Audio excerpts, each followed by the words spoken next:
Les deux mélodies. 1821. Le soleil par le soir était déjà voilé. Le platane déjà, le saule échevelé, allongeait sur les eaux une ombre plus obscure.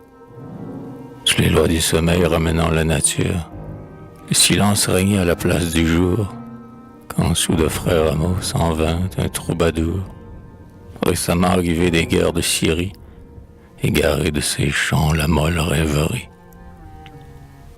Un rossignol veillait dans son nid commencé. Au son brillant du luth, l'oiseau s'est avancé. Il les apprend tout bas.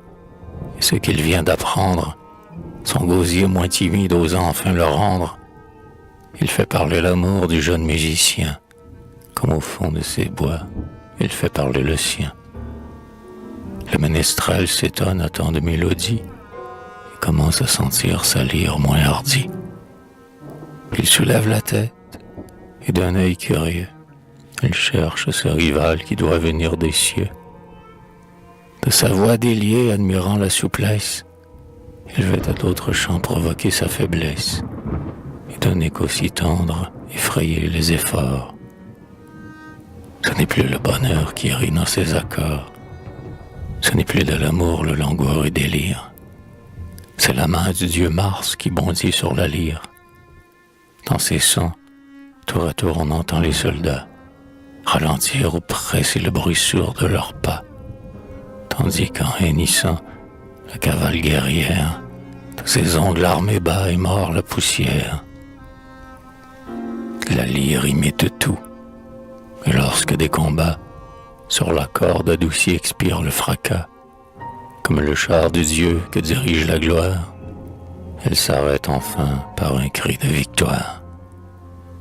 Le luth se tait, l'oiseau reste silencieux, le ménestrel écoute, il regarde, et joyeux, voyant que son rival n'a pas pris sa volée, il croit du rossignol la gloire désolée. Soudain le chantre ému réveille ses accords, son gosier flexible étalant les trésors, il répond à son tour à cet hymne de guerre. Peut-être sous sa voix l'image se resserre, mais rien n'est oublié, mais rien ne s'affaiblit. Ainsi quand le graveur, sur l'airain qu'il polit, veut d'un vaste tableau restreindre l'étendue, sans changer les objets, son art les diminue. Le luth n'est pas vaincu, mais il est égalé. C'est presque une défaite. Et de ce chant entrelaillé, l'instrument veut tenter les dernières ressources. Le ménestrel ému puise à toutes les sources. Chaque corde à son tour tressaille sous ses doigts.